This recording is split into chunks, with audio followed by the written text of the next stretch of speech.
Sa programa ay rated PG. Ito ay nangangailangan ng patnubay at gabay ng magulang para sa mga batang manunood.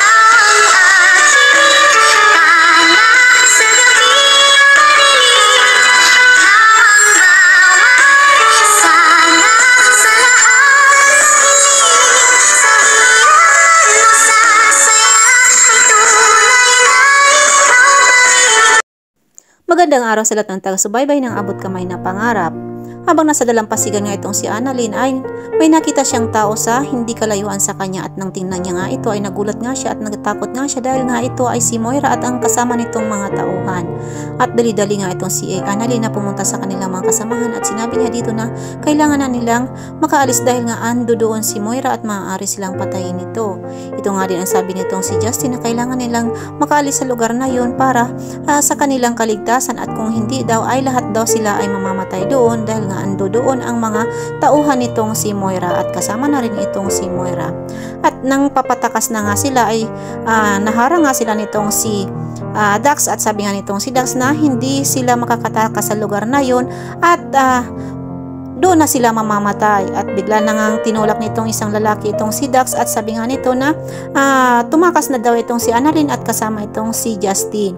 At bigla na nga lang ding tumakbo papalayo itong si Annalyn at itong si Justin at ito nga kasamahan nilang lalaki ay binaril nga nitong si Dax at habang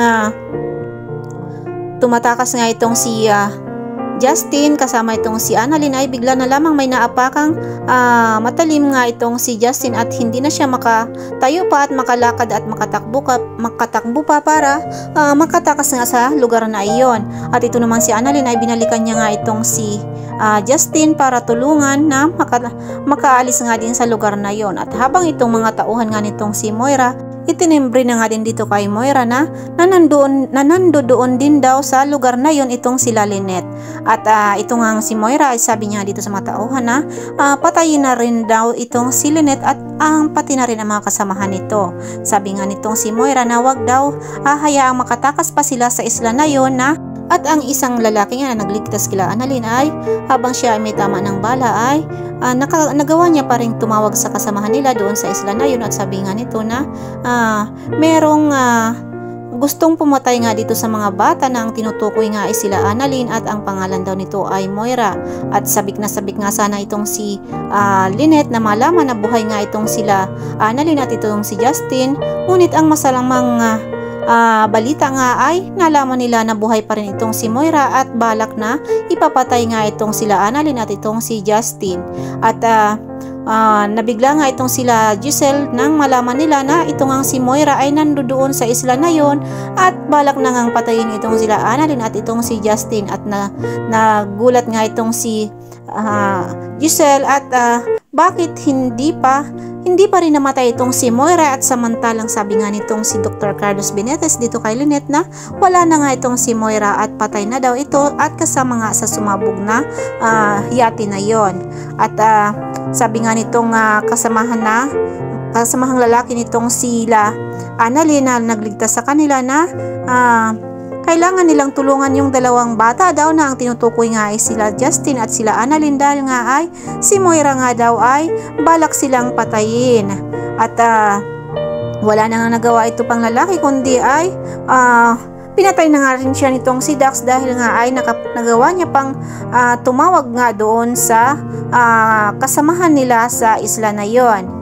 At samantala itong si Moira ay tuwang-tuwa naman siya dahil nga daw siya pa rin daw ang magwawagi dahil nga din nasa kanya na daw ang alas dahil nga nandoon daw sa isla na yon itong mga taong gusto niyang patayin at ang tinutukoy nga nitong si Moira ay sila Lynette at ang mga kasamahan nito doon. At samantala habang papatakas nga itong sila Justin ay bigla na lamang naabutan nga nitong si Dax itong si Annalyn at hinablot niya nga ito at sinabihan niya nga itong si Annalyn na hindi na siya makakatakas doon dahil papatayin niya na daw itong si Annalyn. At ito namang si Justin ay nag-aalala nga dito kay Annalyn dahil nga din nagkaroon nga rin ng sugat itong si Justin at hindi na siya makalakad pa at makatayo sa kanyang kinauupuan. At ito nga si Dax ay binalibag nga itong si Annalyn at itong si Annalyn nga ay nagulat nga din at natakot na takot dahil nga ay may hawak ang baril itong si Dax at balak nga siyang barilin at patayin.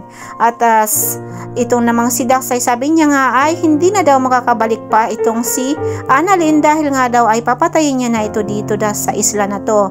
At ito guys ang pakakabangan natin dito sa Abot Kami na Pangarap kung makakaligtas nga ba itong si Annalyn at itong si Justin dito sa mga kasamahan itong si Moira na sila Dax. So maraming salamat po sa panonood ng aking mga video and pakilike and subscribe na rin po ng aking channel and pakibell all na din po ng notification bell para po updated po kayo sa lahat ng mga videos na i-upload ko. Thank you so much po. Ingat po tayong lahat. God bless us all po. Bye bye.